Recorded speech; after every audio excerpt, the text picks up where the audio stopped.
Assalamualaikum warahmatullahi wabarakatuh. Bagaimana kabar kalian hari ini? Semoga baik-baik saja. Jangan lupa ya, selalu jaga kesehatan diri dan selalu berdoa semoga keluarga kita diberikan kesehatan selalu. Oke, saya selaku pengampu mapel simulasi dan komunikasi digital akan memberikan materi untuk pertemuan kali ini ya. Untuk kelas 10 pertemuan pertama, kita anggap pertemuan pertama. Oke. Kita bahas tentang logika dan algoritma. Jadi sebelum kita ke materi, di situ ada kompetensi dasar dulu. Yang pertama yaitu menerapkan logika dan algoritma komputer. Yang kedua menggunakan fungsi-fungsi perintah komen. Pengertian logika dan algoritma. Logika berasal dari bahasa Yunani yaitu logos yang berarti ilmu.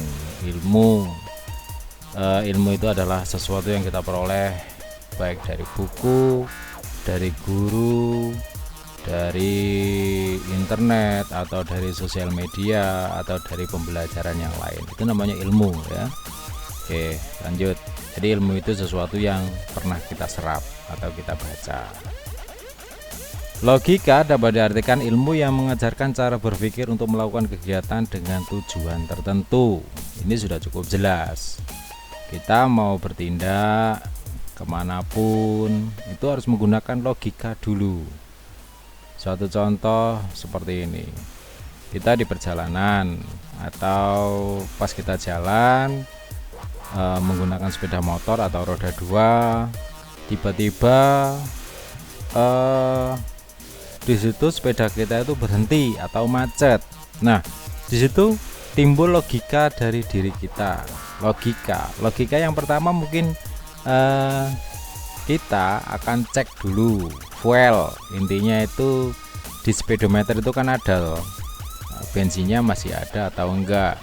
Terkadang kita itu lupa cek kalau mau jalan, kita itu punya BBM atau enggak. Nah, kalau di speedometer enggak kelihatan, maka kita akan langsung insting kita atau logika kita secara logis itu langsung membuka jok sepeda motor, dibuka lalu dilihat BBM-nya masih ada atau enggak. Nah, itu contoh yang sederhana. Oke ya.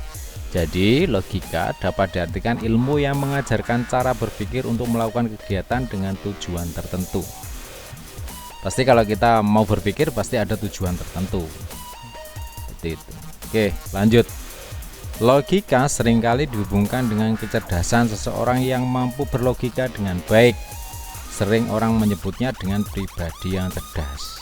Nah, ini kalau kita sering berpikir secara logis, berarti kita itu tergolong pribadi yang cerdas. Kalau kita tidak punya logika, contohnya kalau kita mau berbuat sesuatu tanpa berpikir panjang dulu, berarti kita itu pribadi yang kurang cerdas. Jadi kita harus berpikir secara logis, harus memahami sebab dan akibatnya ya. Yang pasti seseorang itu mohon maaf pasti punya masalah. Nah, kalau kita punya masalah harus berpikir logis dulu ya. Kalau sudah berpikir logis, maka kita itu ada intinya itu ada jalan keluar ya. Setiap orang itu pasti punya masalah dan setiap masalah pasti ada jalan keluarnya itu ya. Jadi ciri-ciri orang yang cerdas yaitu sering berpikir secara logis atau logika ya, atau sesuai dengan kenyataan.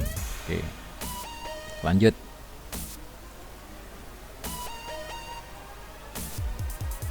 Nah, ini adalah foto seseorang.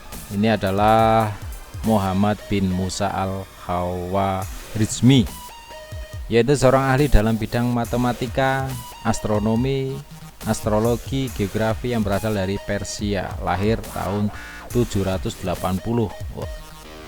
Oke, sekarang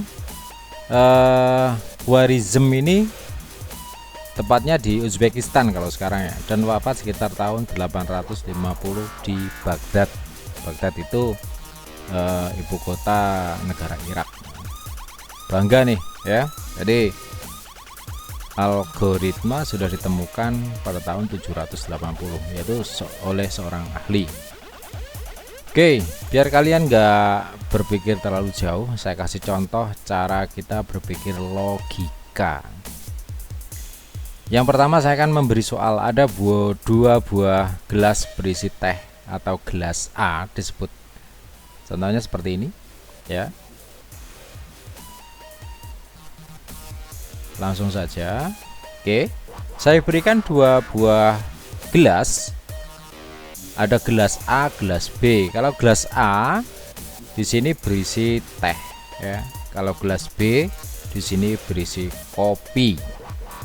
Nah, pertanyaannya adalah, maksud saya pertanyaannya, pertukarkan gelas tersebut sehingga gelas A, maksudnya gelas A ini ya. Gelas A semula berisi teh sehingga menjadi kopi. Nah, maksudnya seperti itu. Jadi intinya itu teh ini dipindah ke gelas kopi dipindah ke gelas teh. Nah, kalau kita berpikir secara logika, ini yang pasti kalau secara langsung ya tentu tidak bisa. Nah, sekarang saya kasih waktu sekitar 10 detik untuk berpikir ya, bagaimana cara untuk memindahkan air tersebut. Air dari teh dipindah ke kopi, dari kopi dipindah ke teh. Oke, saya kasih waktu 10 detik. Dimulai dari sekarang.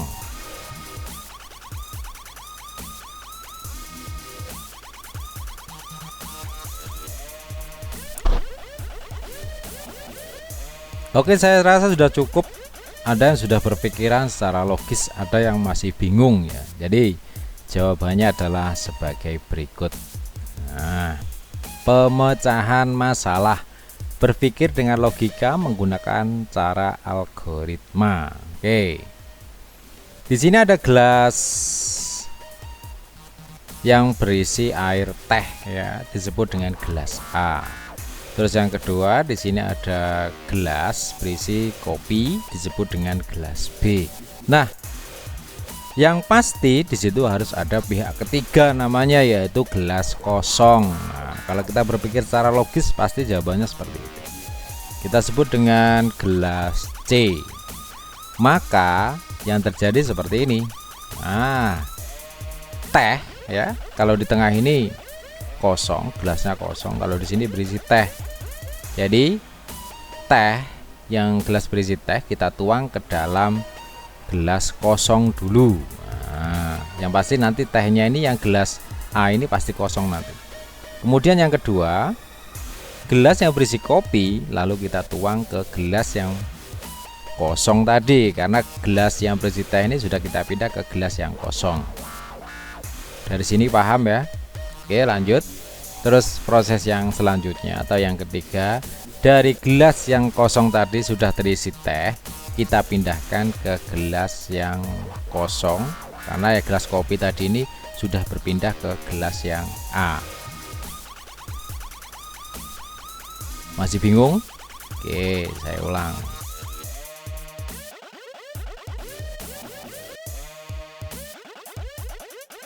Pemecahan masalahnya berpikir dengan logika menggunakan cara algoritma. Jadi kita sediakan dulu gelas yang pertama, gelas A berisi teh, yang kedua gelas B berisi kopi. Jadi kita itu harus minta bantuan dulu. Minta bantuan itu kita harus menyediakan namanya gelas kosong, yaitu kita sebut dengan gelas C.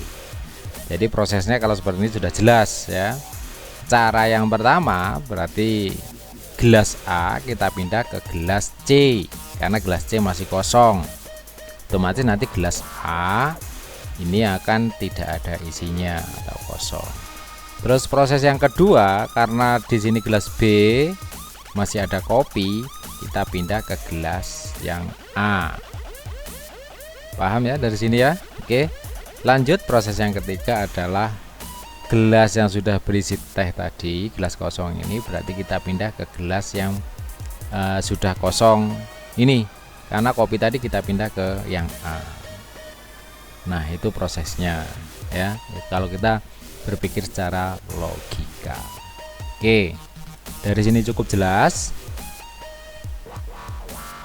Oke, insya Allah sudah cukup jelas ya. Kita lanjutkan.